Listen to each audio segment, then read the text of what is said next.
Hey, Dr. Mason here. Welcome back for Unit 5 of our Modern World History course here at Waldorf University in the online format. This week we're talking about the Industrial Revolution, but first I'd like to just kind of focus on where we're at, where we're going. So as we get into week 5, we're in the second half of the course. Everything's downhill from here. And I think I'm seeing some things to really appreciate in the class. We're doing a good job of elevating some of our analysis, moving beyond just putting things into your own words and really making arguments and then supporting them with evidence. And I think really successful students who get to this point in the class like to look back and see what things are going well, then maybe where we still have some rooms to improve and identify some areas to focus on. And as I look across the class broadly, I think there's a couple things that could really help us continue to move to the next level. First and foremost being thinking about how we can bring in quality research from reputable sources to elevate the level of analysis we're creating.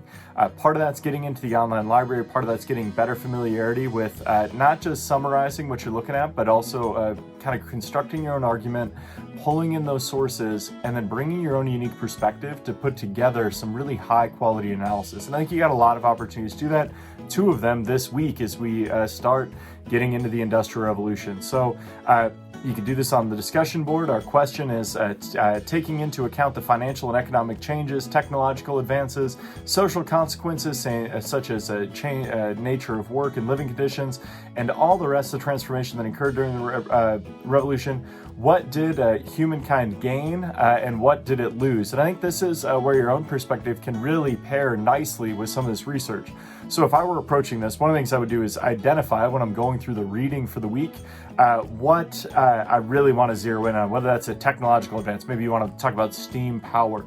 Maybe you want to talk about people separating home from work, which is more of a technological, but also social cultural factor. You think about up until the Industrial Revolution, most people, especially in the United States, but also elsewhere, lived where they worked because they worked on farms. And then as home and work became separate spheres, that radically remade every aspect of life that most of us now get up and leave our home to go to work during the day and then return. We have these separate spheres. That's radically remade all aspects of our society. So I think there's a lot of different stuff you could identify here. So once you identify one, find some examples in the text, maybe go find some other examples you can bring in from reputable sources and really elevate that conversation on the discussion board this week.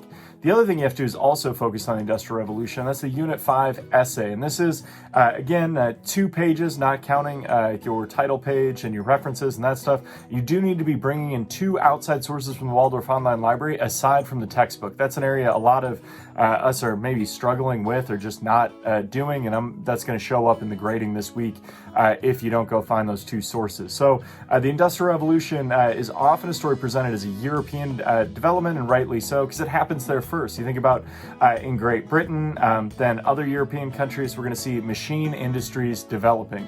So after we go through the Industrial Revolution in Britain, we see that spread to other nations, the United States among them, and then through the rest of the world. And so I want you to think about this question. If the Industrial Revolution was strictly a European phenomenon, why didn't it take place earlier? What historically happened to allow it to happen when it did? What changes allowed or encouraged the rise of industry at that time and not another? In other words, in what respects do the roots of the Industrial Revolution lie within Europe? What is distinct in Europe at that time period that allows this incredible transformation to take place? In what ways did it also have global roots? What kind of global factors are contributing to this? You could look at the supply of labor throughout the globe, whether it's the free labor system that's developing in the American South as a part of enslavement, whether it's the expansion of colonial empires like the British to places like India and Southeast Asia that's allowing them to open up new markets to other places, whether it's new markets that are developing in North America. There's a lot of different stuff you could take and look at here, whether it's you're going to identify global roots for this, whether it's going to be European roots. You should be able to find some good evidence of that in the text, and then also be finding those other 2 sources that you need for the paper in the online library. As always, if you got questions, make sure you're reaching out. I'm here to help however we can, and make sure that we're kind of putting our best foot forward as you head into the second half of the course here. I appreciate the hard work you've put in so far. Look forward to the great stuff you're going to do this week. Good luck.